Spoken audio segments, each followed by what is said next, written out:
and gentlemen, you're all very welcome here this evening to St. Columba's Church here in Tullow for this lecture on the history of Tullow. My name is Richard Codd, for those of you who don't know me. I happen to be the president of the Cardiff Historical and Archaeological Society, but my term of office is quickly coming to an end because the 3-year term will be finished next week when we have our AGM, and I might mention a little bit more about that later on. But it's a great pleasure at the end of that term and at the end of the lectures for the year that I have the privilege of introducing Christy McQuinn to give us the lecture for May on the history of Tullow. And he actually chose this building in order as a venue for giving it. It's a venue that I happen to know very well because it's part of our group of parishes. And on several Sundays during the year, I'm up here maybe conducting morning prayer, and I kind of would like to have a congregation like this every time. But anyway, it's great, and you're all very, very welcome. It's a beautiful.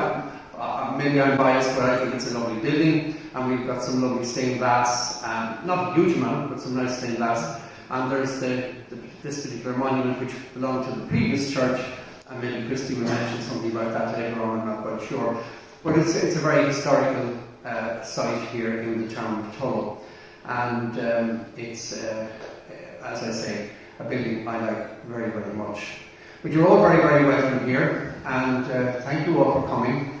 And it's a real delight to introduce Christy McQuinn. Christy, as you all know, former principal of Tullow Community School, and has given lectures before for the Cardiff Historical Society, is a member of the Society, and has done many articles and research on the history of Tullow and the environs. So without further ado, please give a warm welcome to Mr. Christy McQuinn.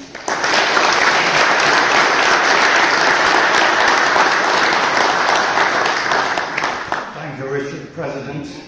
I must say I've been a wonderful president for the last 3 years, and it's always been a pleasure to be at lectures that you have been involved in. Ladies and gentlemen, I'm honoured to be here tonight, and I'm grateful to the Select Vestry for the opportunity to give this talk in such a historically appropriate surroundings. Now, somebody said to me there during the week, are you going to get through 4,500 years in 50 minutes? So you'll probably know at the end whether I do or not, whether I do succeed. We'll try anyway. Now,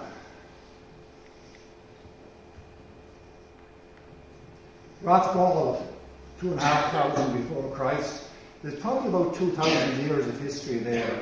And, it's probably one of the most important archaeological and historical sites in the whole of the country, maybe in the whole of the British Isles or Europe. And it's only been really discovered in the last number of years.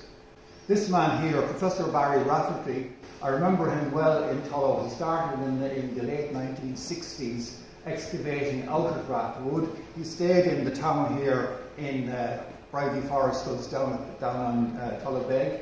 And he basically did wonderful work with just a false group working with him.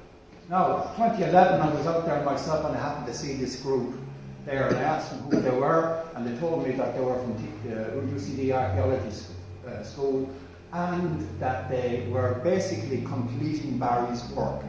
Now, Barry unfortunately died of cancer in 2000. What did I say year there? 2000. Yeah, 2011. But he was dead at this stage anyway, and he intended writing a book, and he had started but never finished. And the work was taken on by Dr. Katrina Becker. She's in UCC, and she has completed the book. I'll show it to you at the end. These are the sort of things they found out in Rathwood: glass beads, everything of a very, very high Rathgall rather, and gold coins, silver, all sorts of jewellery, different things. We're getting something like 400 items a day there. Now, not only is Rathgall one of the most important sites, ring forts. They found in 2018 by satellite imagery that Tullow Hill was a ring fort as well. Tullow Hill, of course, is where Tullow was built upon, and there were supposed to be 2 ditches there. I can't remember what the 2 ditches are, but I think they're those ones here. And it was a particularly dry summer, so they got that photograph there.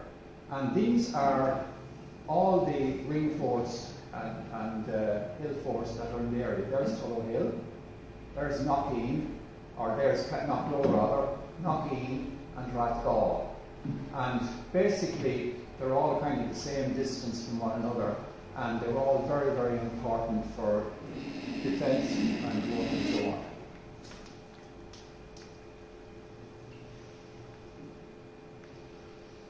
Go back to that because it's just something more about it. These places basically were involved with a lot of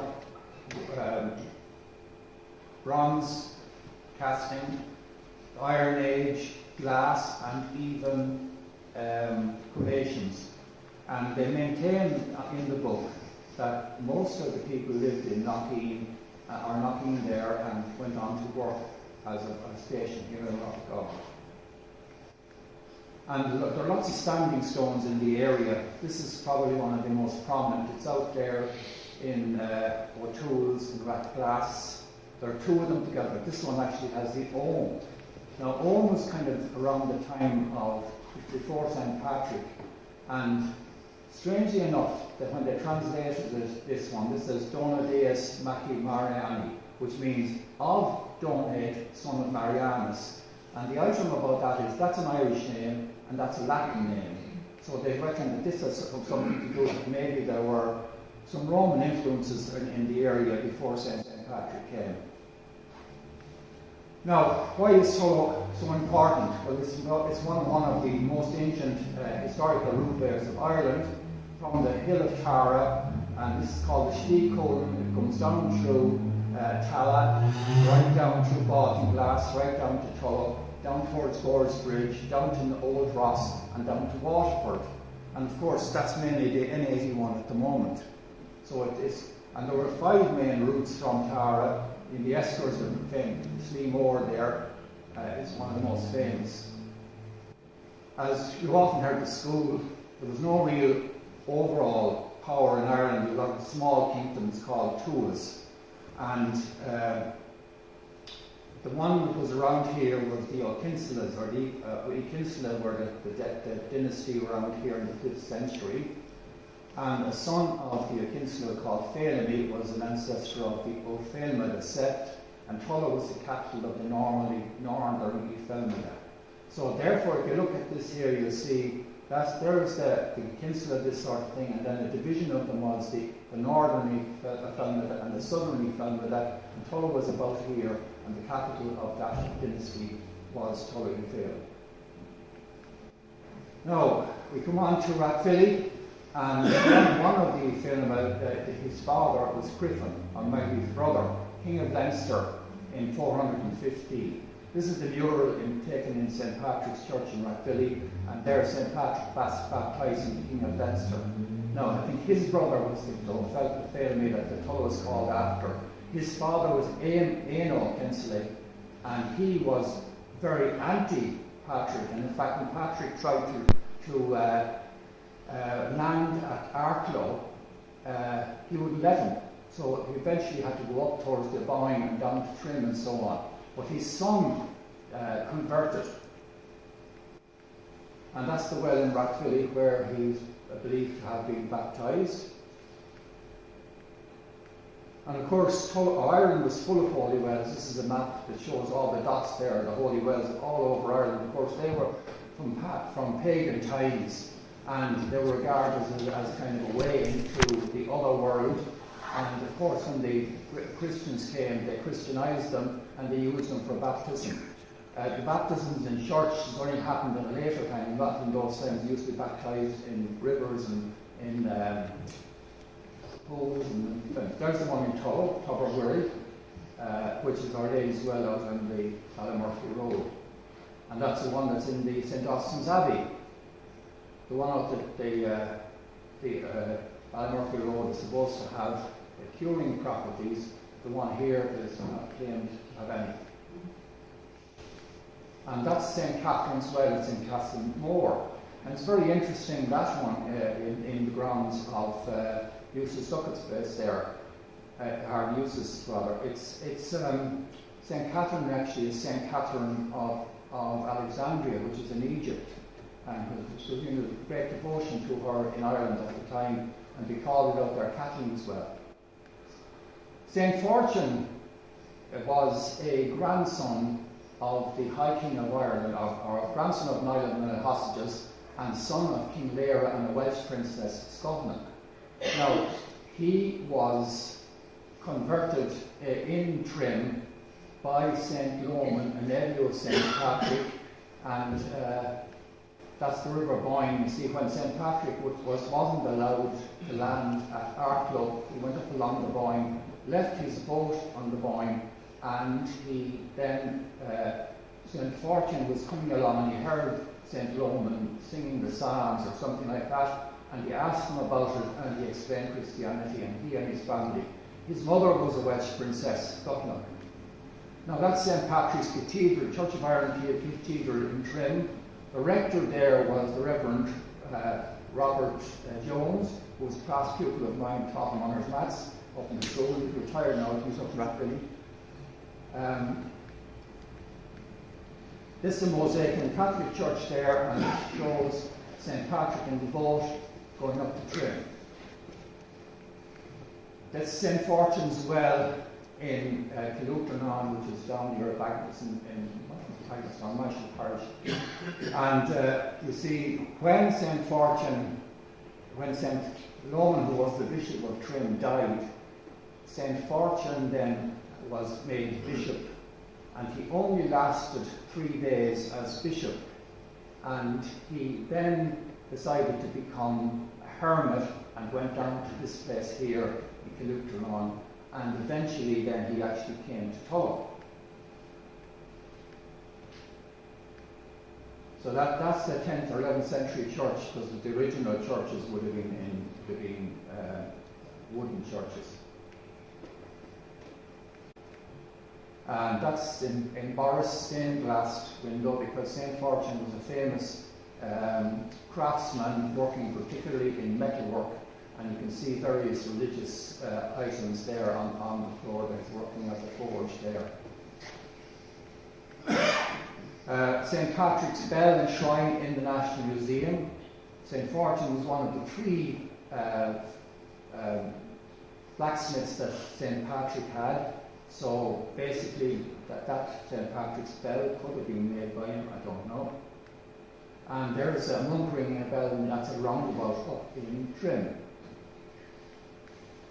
Now, if you come into the church here, you'll pass by 2 items. This one with the baptismal font, and this one which was the base of a Celtic cross.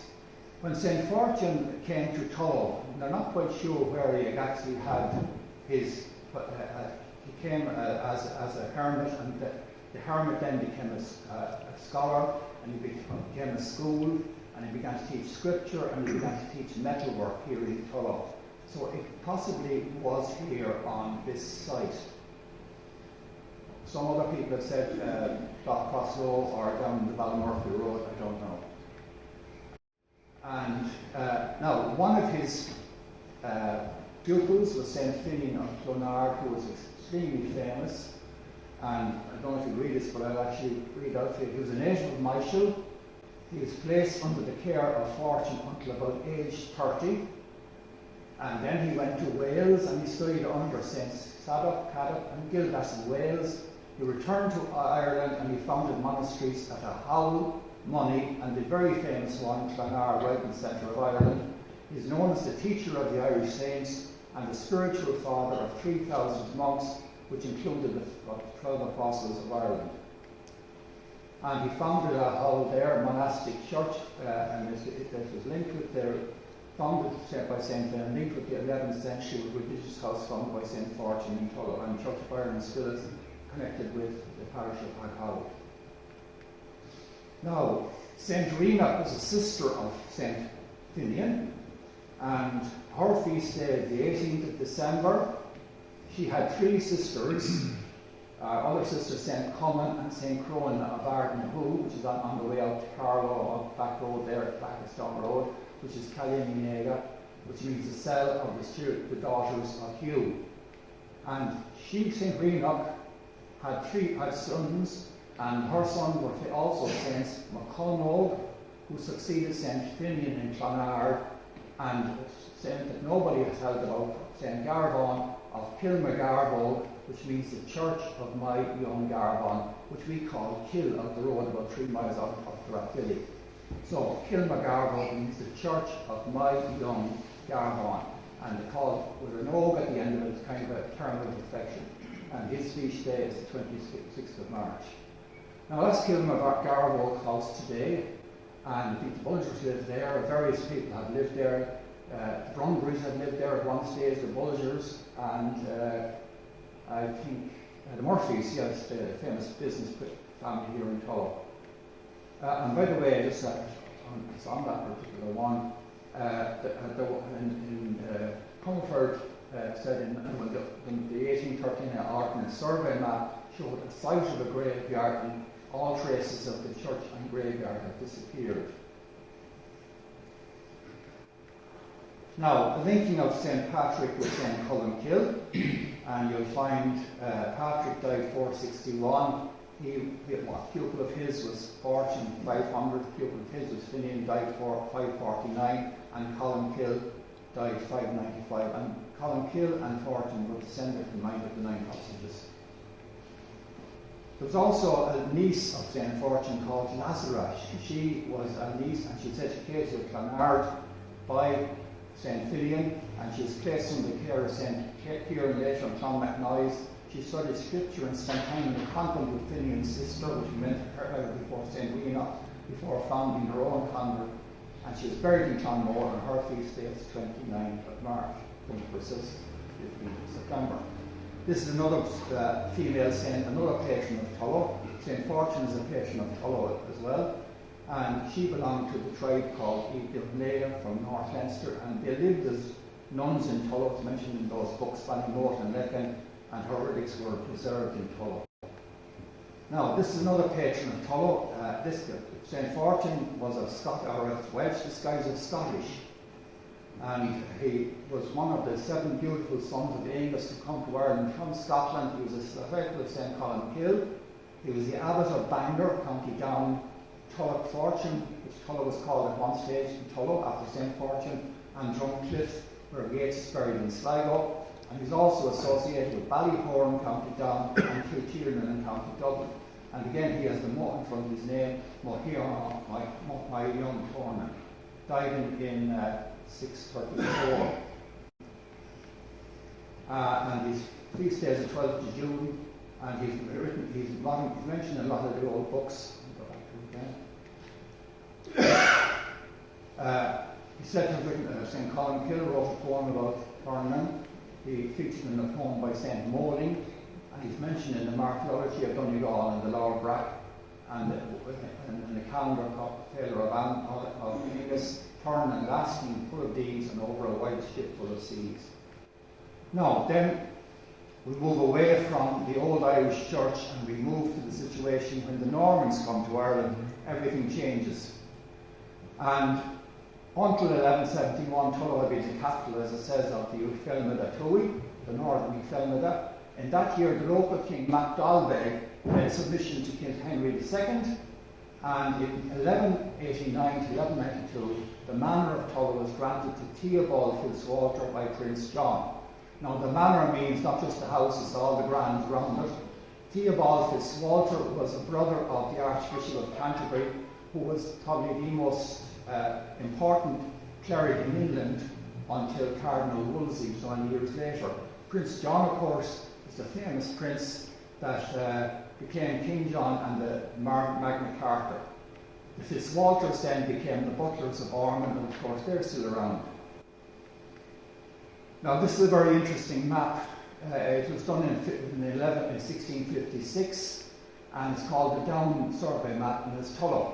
So if you look here, you have the town Towne, townland of Tullow Famine, townland of Tullow Famine, and then you have Tullow Church this side here, and you have Tullow Castle here. So I think Tullow Castle is where we're standing at the moment, because this church is the third church to stand on the site, and I think the other two churches are up in that direction. So then you have the River Slaney along here, and down here then you have the Augustinian Abbey, which is also put in there by the Normans, and this thing called the Tuck Mill, which was a mill that they used to make wool, to make felt. So that's a very interesting. You have Crossroad over here, and you have Butler's Grange up there, and so on. Now, in 1680, this guy called Delany was doing maps of Ireland all over, and our drawings in this sketch of Tullow Castle, which was built when shortly after the Normans arrived in 1185. The first castle was probably wooden on a hill.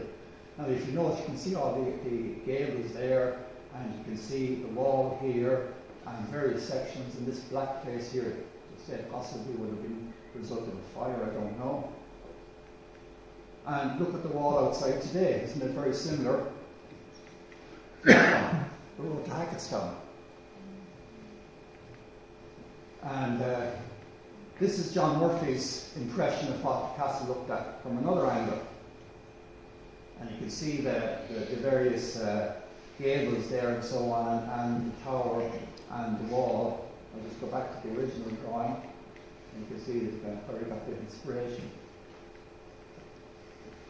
Now, medieval Tullow, when the Normans arrived, that was the first thing that Tullow actually became a town. Previously then it was a crossing point at the river and a monastic place, and now it becomes a Norman town. And in 1285 it was granted borough status. In other words, it had a corporation. It was a market town. It had Irish, English and Welsh inhabitants. It had a church, a castle, it had water mills, fishing weirs, houses for burgesses. They were the important city, the important people that had voting rights and so on. Dwellings for cottagers, workshops for carpenters, masons, tailors, dyers, and even a goldsmith. And through that time, 1303, 1344, and 1357, it got numerous grants the wall, so it may have been walled. This tomb, Delany also sketched it, and it was actually in the churchyard here. There's a tomb burn monument, and the date here, I think, is something, I think it's 1625, and it has the instruments for the Passion of Christ on the tomb. I don't think it's any longer there. Now, St. Columba's Church may have been part of St. Montfort's monastic site. The original parish church was here, and it was rebuilt in the 1530s and again in 1737. And the present church was built 1830-31 on the site of the castle, and the architect was Thomas Cobden, very famous. A lot of buildings in Carlow as well. The spire of the Catholic Church here in Tullow. Now, pre-Reformation clergy in this church, the earliest recorded vicar was Geoffrey de Combat, 1300. The rector was Edmund Butler, he must have been one of the Butlers, 1323. 1342, Richard de Nicholshale, a royal clerk, was appointed to hold the rectory of St. Columba. Now, the Reformation comes, and in the late 1530s, Archbishop Browne was appointed to speed up the English Reformation in Carlow, in Ireland. St. Columba's had Reverend Thomas Clinch as his first rector for the Reformed faith, and another source gives the date, 1546, with Robert Johns replacing Gerald McMurtagh as rector.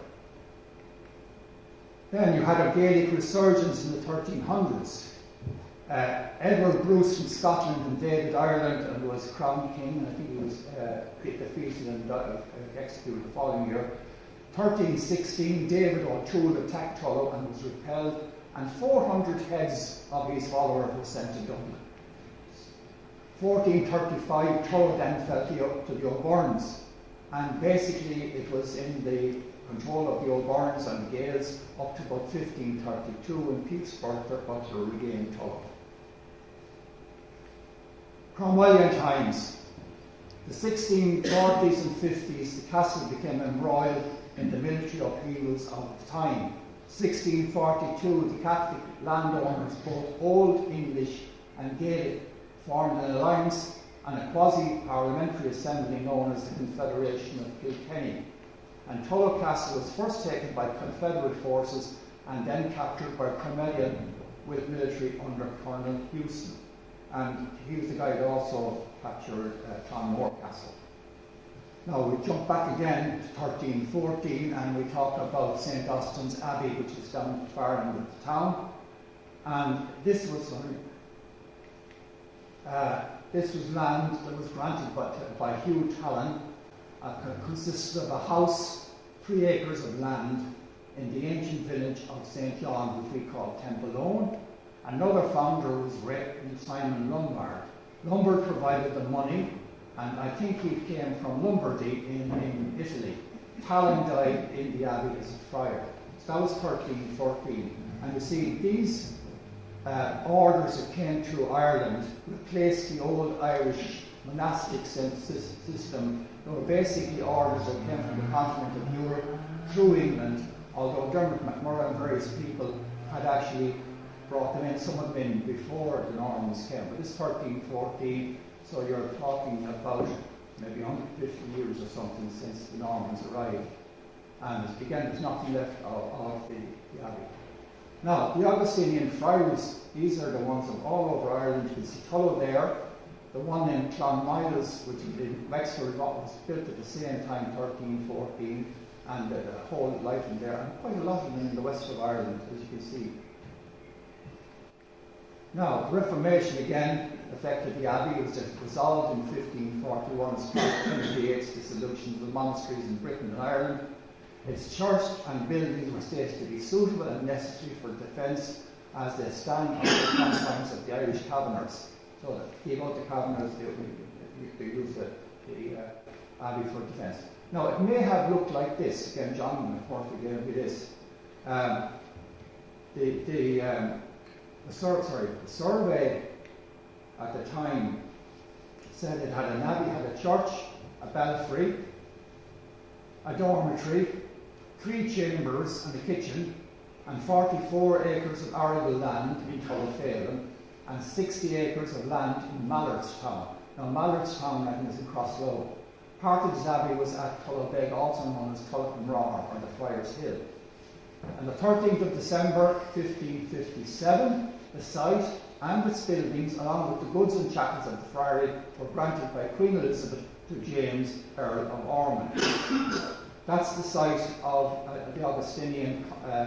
The Augustinians stayed around for a couple of hundred years afterwards. They were there in the 1700s, and there was a cottage there that was owned by Tony Gahan, and that was the cottage that they lived in, and that's the site now at the moment where it used to be to stay.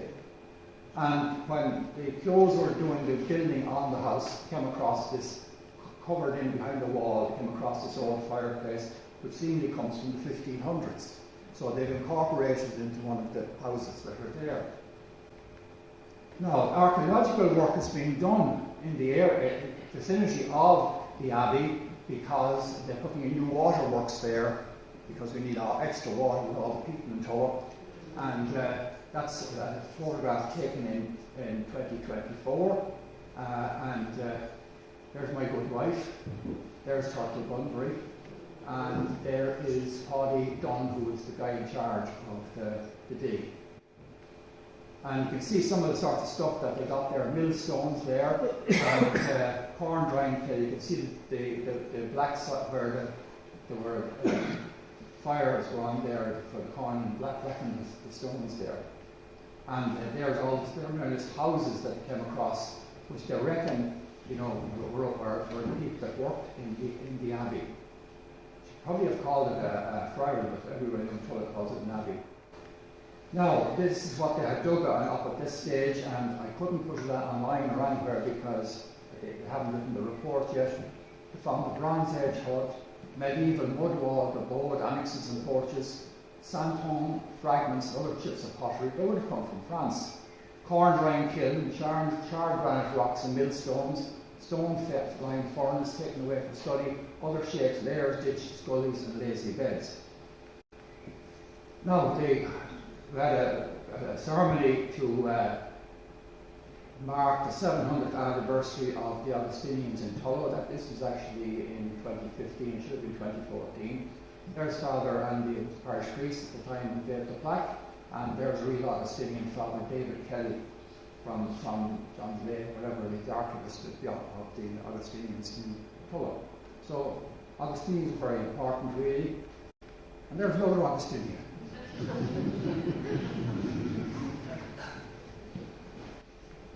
Now, we jump back again, 1170. Now we're going to go to Castlemore. Raymond le Gros, he married Basilia. Basilia was the sister of, what's his name, Sonbo, which were declared. And Raymond le Gros arrived in Ireland in 1170. He was granted the barony of Fort, which is out around Castlemore, and he built the castle at Castlemore, and in 1190 he died. Now that's where the castle was. That's the top of the hill there, so it would have been a wooden castle there, and it would have been built up in clay and so on up to there, and the castle was there for controlling it. And the only thing that's left out around there, apart from that site where the castle was, is Lemonade graveyard, so there it is there. And there was a church there which was called Maxilla on that land. And this was found there in that church. It was a drawing. This guy who did the Ordnance Survey, one of the O'Donnell's team, did this drawing in 1839. And it's now on the top. That slab is now on the top of the moat up there. 31 we actually found it there. Now this is a map of the village as it was then, a village that disappeared. It was called Fotherett. Now I always thought that Grange Ford was meant, there was a ford there. No, it's Grange Fotherett. So this is a map now of that area. So that's the moat that I showed you up there. That's the graveyard there. Cannon's Quarter is here. Cornwall there, that's the River Slaney. And this is the road there going out along towards Carlow. This is the parish of Grange Ford here, Grange Fotherett. And there was a townland there, the father were a tribe there as well. Cannon's Quarter used to say things like it was the canons from Cromwell and all that. It was actually the canons of St. Thomas's in Dublin. And that was given as a present by Raymond Grove and his wife to the canons of Dublin, St. Thomas's. Now, they've done excavations out there, but this is geophysical.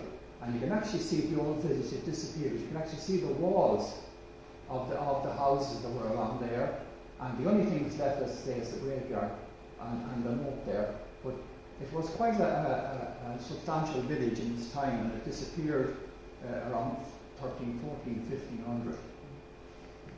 And when they did excavate, they found a lot of pottery there in the field there, Leinster cooking-ware.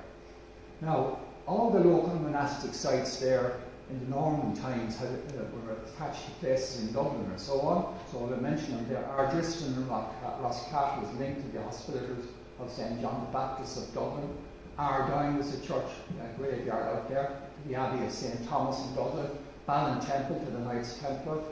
Castlemore, as I mentioned, the Abbey of St. Thomas. Grange and Grange Ford, the Cistercian Abbey in Baltinglass. And Calary to Knights Hospitallers in Jerusalem. And St. Austin's Abbey in Tullow was, of course, Augustinian. Now, then we come on to the Battle of the Boyne and all that stuff. Glorious Revolution, 1688. William was replaced King James as Thomas, and then there was a load of Williamite victories. Siege of Derry, 1689. The Battle of the Boyne, with the Siege of Athlone, the Battle of Aughrim, and the sieges of Limerick. When the government felt completely, shall we say, threatened by papal recognition of the Stuarts eventually went to Rome. And a series of penal laws against Catholicism or the growth of Catholicism were brought in 1695, 97, 1704, 1709, 1727. And papal recognition of the Catholic Stuarts' claim to the throne mainly resulted in these measures against Catholics who were regarded as having at best divided allegiance. So you had a situation where the Catholic religion was basically banned, and you had people going to mass rocks, and there's the mass rock out at Waste Grass. So you can see there a heart, IHS, cross, place for our relics there as well, and that's on Moore's grand land out in Waste Grass. There's the late Garrett Moore pointing out where it used to be. It's in a different spot than it is now. Then you had a penal law chapel here in Tullow. It's in Mill Street at the back of Dr. Bulger's place, and it was replaced in 1805 and it became the first Patrician monastery. At that stage they put in windows and made a house out of it. A bishop at the time was living in Tullow. His name was James Keefe from 1702 to 89, and he lived and this place in Knocknaturville as well. That was his house. And eventually, when he died, he was buried in the old graves in Carlow, his place there. When he was in Tullow, he had to keep a very, very low profile, and he used to get his lessers top, James Keefe, shopkeeper Tullow, and collected them from the local shop. And when he was writing, he said, and wrote in Latin, of course, in his Datum in Loco Refugio Nostros, which was as late as 1775, it was given from our place of refuge. Now, things began to improve. This was the home of Thomas, this is Boris' house, Boris. Home was Thomas Kavanagh, and Bishop Keefe and 10 other diocesan priests took an oath of allegiance to King George there in 1775, which meant that the pressure came off. At that stage, of course, the Kavanaghs were Catholics. Now, the bishop that replaced Bishop Keefe was Daniel Delany, and this is a portrait by Nathaniel Holden the Elder. Bishop Delany was born in Cavic, County Laois, attended a head school there, ordained 70 or 71 in the Irish College in Paris, returned to Ireland, stationed in Tullow, and was appointed coadjutor bishop in Tullow 1783. Now, he was writing about Tullow's population at the time. They were the most wretchedly poor, absolutely the lowest and meanest condition, with the exception of a small number of individuals in middling circumstances. Now, Bishop Delany lived out, this is his residence out there where Charlie Moore is at the moment, Tullow Lodge. That's the house there, and that would have been his chapel. You can see the Gothic window there, and you can see the ceiling the way it's arranged. He built two churches, one in Tullow and one in Montrat, and that was replaced in Montrat, and of course Tullow's changed a good lot in the meantime as well. It was built in 1805 and the steeple was out in 1833. Now, he was there for all the 98 father here in Tullow, and this is a letter that was from Bishop Caulfield of Ferns to Archbishop Troy in Dublin. Of course, we must remember that the bishops were very much against the 1798 rising, and Father Murphy, in fact, would have been suspended priest. I have been told by one of the Carlow students that he, being Bishop Delany, was in a miserable way. His chapel, which we saw, is filled with soldiers or horses, himself often insulted, could not venture home, but remained in town with Miss Brown, I mentioned her again, and was much emaciated. However, he writes in good spirits that his chapel is free now. The yeomen in that quarter had killed at least 100 of the united wretches. Now, these are more 1798. This is out at Ardriston. This is the local United Irishmen executed here. William Kelly, and this one is great, is the three Maher brothers and Tom O'Connor, rest of the plaque to them. And when the three Maher brothers were killed, they were part of the Battle of Carlow, which is more or less the massacre of Carlow. The mother went over and she planted 3 trees, and I went over to the Croppy grave and I see 3 butts of trees there. I don't know whether they're the same ones or not, in their memory. And other local Tullow people are in the area that were, of the days. William Kelly, William Murphy of Tullow, they were executed, and the brothers, Michael and Thomas Larder from our district. Now, I think most of those actually were in the yeoman, but they would have taken the original Irish oath, and they probably would have been found out and executed. Father Murphy, of course, was executed in 1798 in July, and that's that was given to me by Joe the oldest photograph of Tullow, 1866. So Father Murphy would have been executed down here. That was owned by the O'Callaghan family at the time, the business people at the time, and I suppose the 1798 would be in the memory of some people, but certainly of those people it would be in the memory of their parents. This is a weighing scale you can see there for the market. And it's very interesting to see General Mercantile establishment here on top.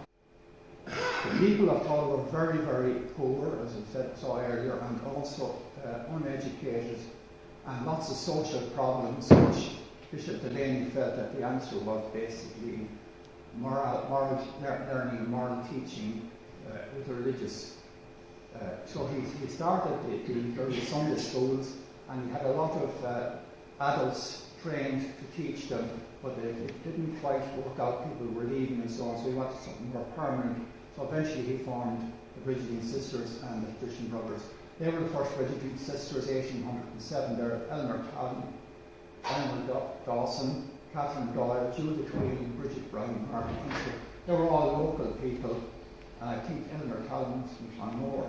And these are all local as well, except one of them, Patrick McMahon. I think he was from Limerick somewhere, but Cummins, Fitzpatrick and Dawson, they were local guys who became the first brothers just a year later. What's her name here? Judith Rogan Brown, 1756 to 1748. She's buried in the convent. She was born in Castlebrown, County Kildare, and she was the mentor of the first Brigidine Sisters because she had been educated in Ypres. Her aunts were nuns, and the family of the Browns were very famous in the Battle of the Boyne and so on. They were cousins of the Talbots from Malahide, and I think it was something like 7 brothers of the Talbots from Malahide sat down to breakfast one morning and went up and fought in the Battle of the Boyne, and all 7 of them were killed. So she was influential in 4 bishops of Kildare and Loughlin, and she supported the establishment of Shane Convent also in County Kildare, and she died in Tullow Convent and is buried in the grounds. The basically Patrician and church complex that developed mainly through the 19th century. You can see the church there, you can see the convent on this side here, the convent has primary school here, the boarding school is there, then you have the Patrician monastery here, Patrician secondary school here, and this was the novitiate for young ladies becoming nuns, and of course then they also won Mount Wolseley at the same time. St. Columba's School, James W.C. Doyne, 1851-78, was a serious benefactor of the school. The Wolsleys now we come on to. The Wolseley family came originally from Staffordshire. This is where they're buried. The vault is just out the back of this the motto for the Wolseley family is Homo hominis lupus, which means man is wolf to man. William Wolseley from Staffordshire fought with King William at the Battle of the Boyne, and Mount Wolseley was purchased by Sir Charles Wolseley from Sir Charles Butler, Ireland, after 1725. Richard mentioned that very famous plaque that's here to Neville, and Neville's mother was a sister of the Wolsleys. He was very important in the Battle of the Boyne, and that was made 1745, so it was actually in the other church. It was brought from the other church to here. The Wolsleys, of course, that was their house in Mount Wolseley. The actual house that they had was the other side of the road and then it was burnt down during 1798. I'll just read you an account, I will in just a moment, of Garnet Wolseley, who I'll talk about now. Now, these are some of the most famous of the Wolseleys. Sir Garnet Wolseley was born in Golden Bridge, Dublin, and he was Commander-in-Chief of British forces from 1875 to 1901. He served in Crimea, Burma, China, India, Ghana, South Africa, and Egypt. And he's basically the guy that modernised the British Army, and he was extremely important. He wrote his biography, and about 1798 he wrote this. In some amusing letters to her people in England, my grandmother describes the sudden approach of the rebels and the panic which ensued, for there seemed bent upon ridding Ireland of at least one family of hated Saxon settlers.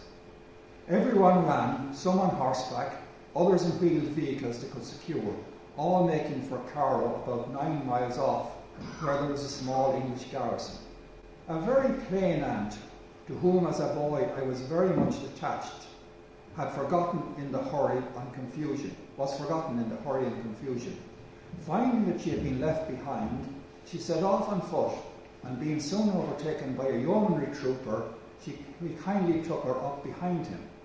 She did very well until about halfway to Carlow, when unfortunately for her, they overtook a very pretty girl, out of breath and much frightened. The trooper said she was a cousin, and insisted upon my ugly aunt giving her place behind him to his handsome kinswoman. My poor aunt had to finish her flight on foot. Not content with burning our house, being short of ammunition, they stripped the church spire of its lead, and also smelted into bolts the leaden coffin where my great-grandfather had been recently buried. So all sorts of interesting things happening in those times. Now, the other very famous, the amount of Wolseleys that are so famous is unbelievable. This guy, Frederick Wolseley, he emigrated to Australia in 1865. He's probably another guy. With Herbert Austin, he invented the first mechanical sheep shearing machine in Australia in 1876. The production moved to Birmingham in the UK, and in 1895, Austin designed the first Wolseley motor car. So, he was actually buried in England, and it's an unmarked grave. And the Wolseley Association of Car Drivers actually put up a headstone over him in very relatively recent years. Now, this is St. Columba's Church where we are, and of course, you can see the glass window there is completely different from this one. And you notice the oil lamps there, that the lectern is the same, much of the same here. But it's very interesting. Now, that window there was donated by the Wolseleys.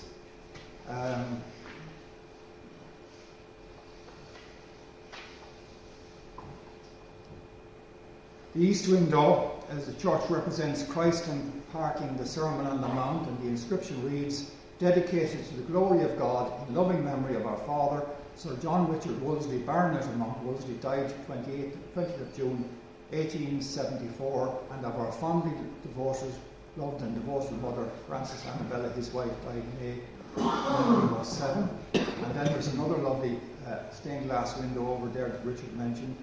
The wall depicts two scenes from the life of St. John the Baptist. The first shows St. John the Baptist preaching, while the second shows his execution and the maidservant waiting with a platter for his head. The inscription reads, to the glory of God, in memory of John Richard Wolseley, Baronet, born on the feast of St. John the Baptist, June 24, 1834, died June 20, 1874, age 40. This window is erected a tribute to affection by his loving mother, Alice E. Wolseley. So, and of course there are lots of other plaques as well. Clement Wolseley there, and this one over here. And I think there's one Clement Wolseley there as well. Now, this is Dr. Diane Snowden outside Tullow Courthouse there. Tullow Courthouse is supposed to have been made, or Tullow Barracks with the stones from either the castle or the abbey or both. The barracks was actually a cavalry barracks because it was near the river, because no need for the horses. And this woman is a descendant of 5 people who were transported to Australia for stealing potatoes, 1845, the cusp of the famine. Their names were Esther Burgess, 39, a farm servant, washerwoman, a widow with 7 surviving children. Mary Burgess, 14, a country servant and eldest child of Esther. Margaret Butler, the ancestor of that Dr. Snowden, 40, from a servant, farm servant, a widow with 6 children. Mary Griffin, 32, from the Over County boundary in Wicklow, house servant, married 3 children, a husband in America. Mary Byrne, 30, a farm servant, unmarried, mother of a 2-year-old child. Also on board the ship bringing them to Tasmania was Eliza Davis, an orphan from Dublin's Famine Hospital, who had been apprenticed as a farm worker to a family in Cronley House, a neighbouring parish of Shillelagh. And like this woman, Diana Snowden, has done tremendous research and written a book about her ancestors and how well some of them did and how others didn't do so well, but it's very interesting. And that's her grandchildren there, and that guy there is Rowan Gillespie, who was a sculptor for the Famine statues on the quays in Dublin near Point Depot, and her grandchildren were used as models for those statues. And it's a great difficulty getting the little girl to look sad. She's also happy. Now, the famine in 1846, we're inclined to think it all went on the west, but there was quite an awful lot of problems around it in County Carlow and in Tullow. 29th of May 1846, the Reverend J.B. Johnston, established church rector, told the chief secretary's office that the Royal Tullow electoral area, 250 minemen, to give them 2 months' work at 10 pence per day, £500 would be required, and there were 400 individuals unable to work, of whom 50 might be admitted to the workhouse. What would be done with the remaining 350? And in Tullow, £250 was collected from the clergy and the landowners. Committees sanctioned by Lord Duncannon, Lieutenant of the county, received grants from the government equal to about 2/3 of the amount subscribed. Those qualified for government assistance were Tullow, Bagenalstown, Packetstown, Kilkenny and Boris. Under the scheme, £75 was paid in lowering the 3 hills on the road from Loughlin Bridge to Tullow, and a new road at Ballon past the school cost of £400 to avoid the hill. That's the workhouse in Carlow. It's built for 800 and eventually it was 10,000 people being fed from it. And the population of Tullow went down considerably in those years. Between deaths and illness, not so much from hunger. And a lot of people went into the workhouse because they had no clothes, because they used to pawn their clothes for the week and then get them back at the end of the week. But they weren't able to do it because they couldn't afford to get them back. So it was clothes and so on. Anyway, going on to Delany, Charles Stewart Parnell, Freeman's Journal on the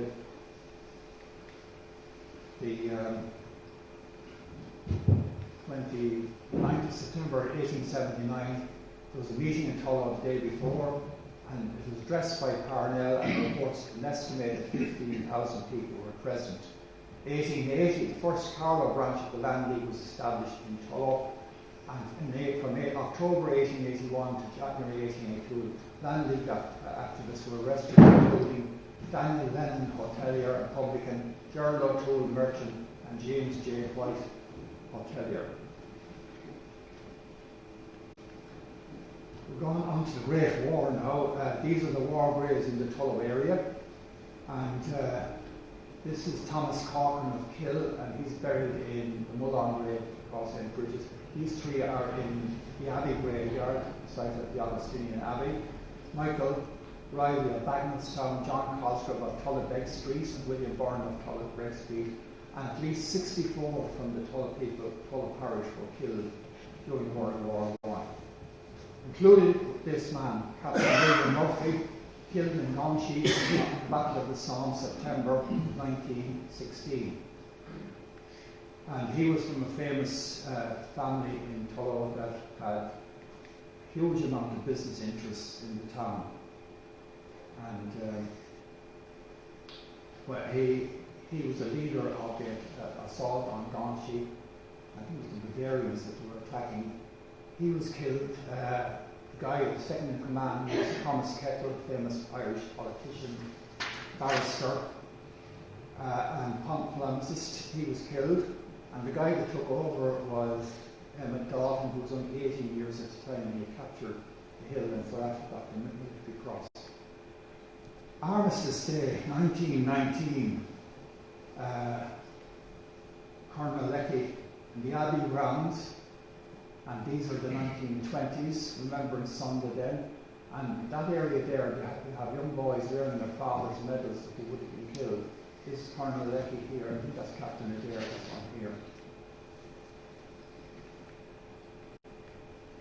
This is the RIC station in Tullow, which is at the site of the present Garda station. It was a single-storey building in those days, and you can see the RIC man outside of there, and probably his family there as well, I suppose.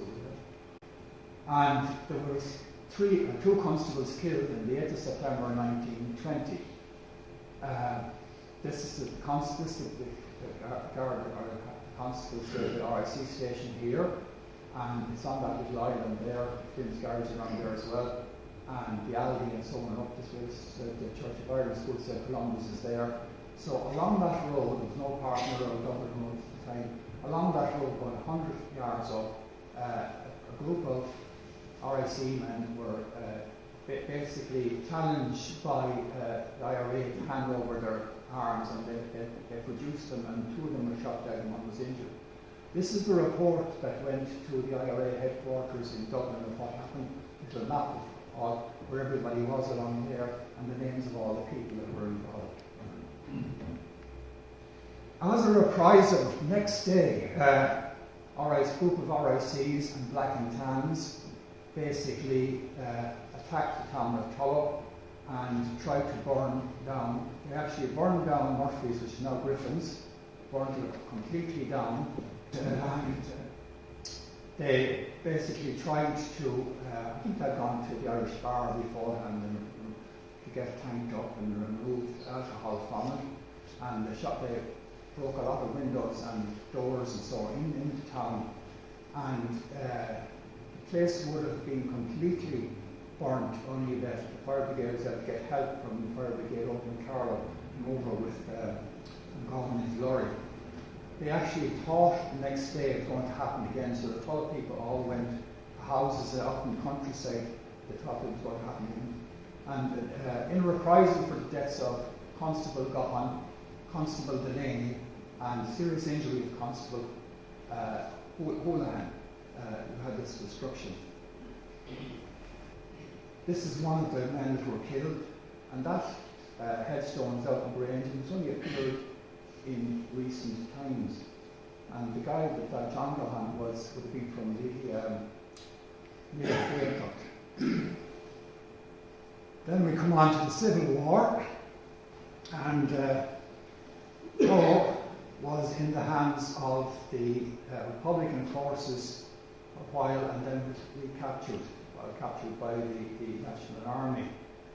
This man on the left is Ernie O'Malley. This man here is Emmett Dalton. Both were involved in the IRA. This guy here had been in the Royal Dublin Fusiliers under Captain Murphy. And when he came back in 1990, he joined the IRA and involved in the War of Independence. They would have known one another because they would have gone to the same school. They would have had meetings in Dublin, and so they knew one another very well. When the 28th of June 1922, the Civil War began in Dublin, and the Republican forces took over the four courts, he was there. Eventually, artillery got them out of the four courts, and the Den came down in the direction to Blessington, Boston, Glass, Tullow, Enniscorthy, all those places. They took them over, and then then Dalton then came down after them, and they left Baltinglass, they came to Tullow, and then I think it was the National Army took over Baltinglass, and they sent an airplane down from Baldon, which flew over Tullow to see what was the story. And it ended up that the story was that the place had gone quiet because the Republicans had actually left the town. So the National Army was able to come in. And people were very relieved because they expected a bloodbath. Now, this is the Khan family. They were a Jewish family who lived in Tullow, they're business people. This is Fitzgerald's house, and they lived here and had a garage there. But they also had a big shop where Fitzgerald had a shop in Mill Street as well.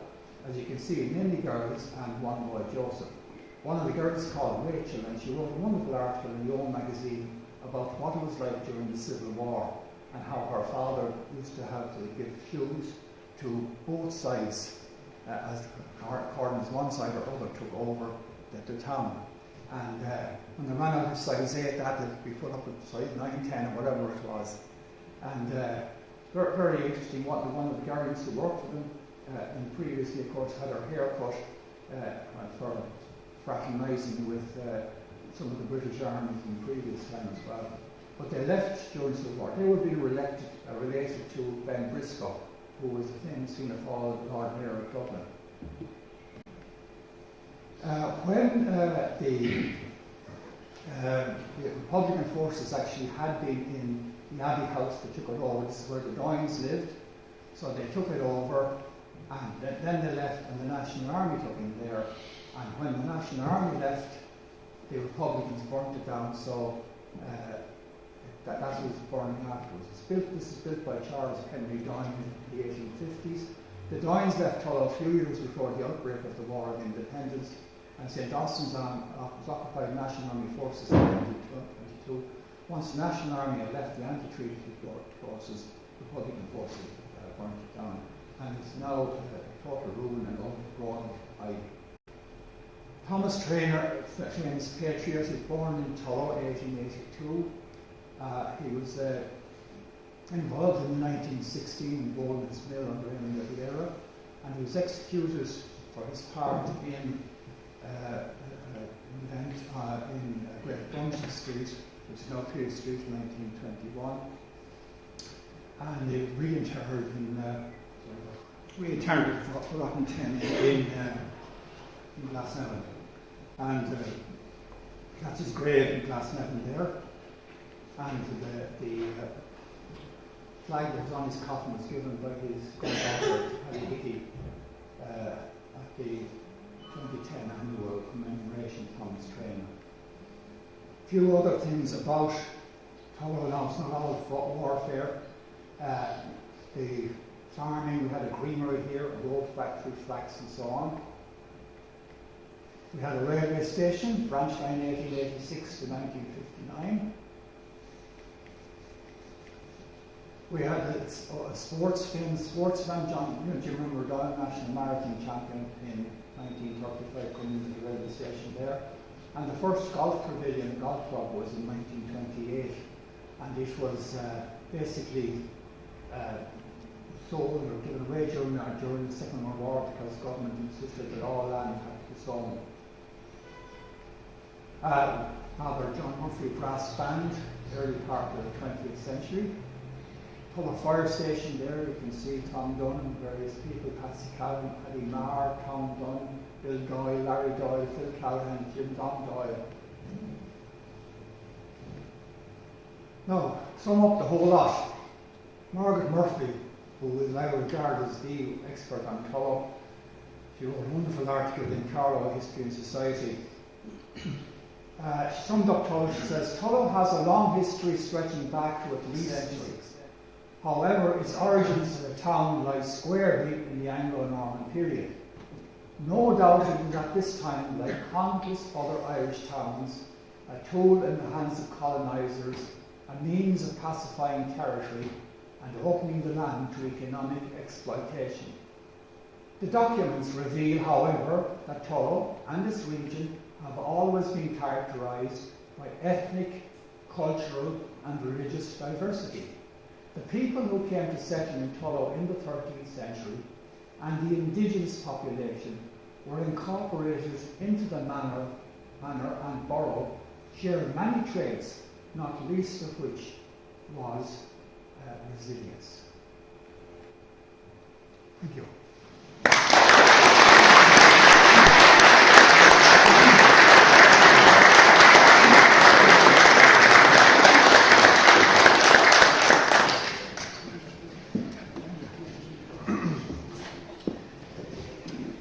Thank you very much, Christy, for that most interesting lecture.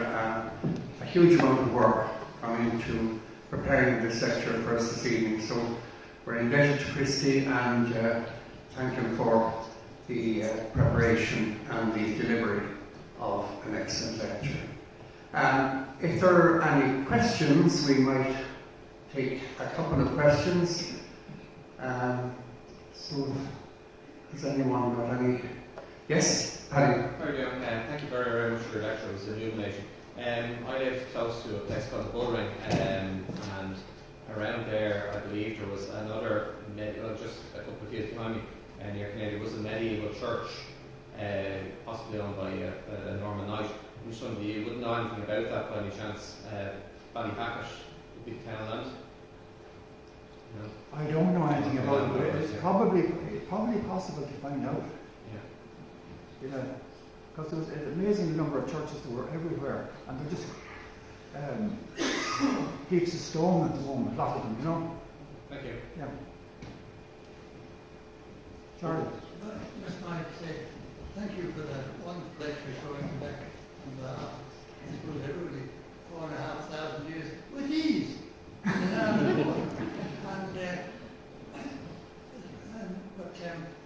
I happen to be lucky enough to be living in where down to Delany lived, which you showed the actual, what was it, his chapel. Yes. You showed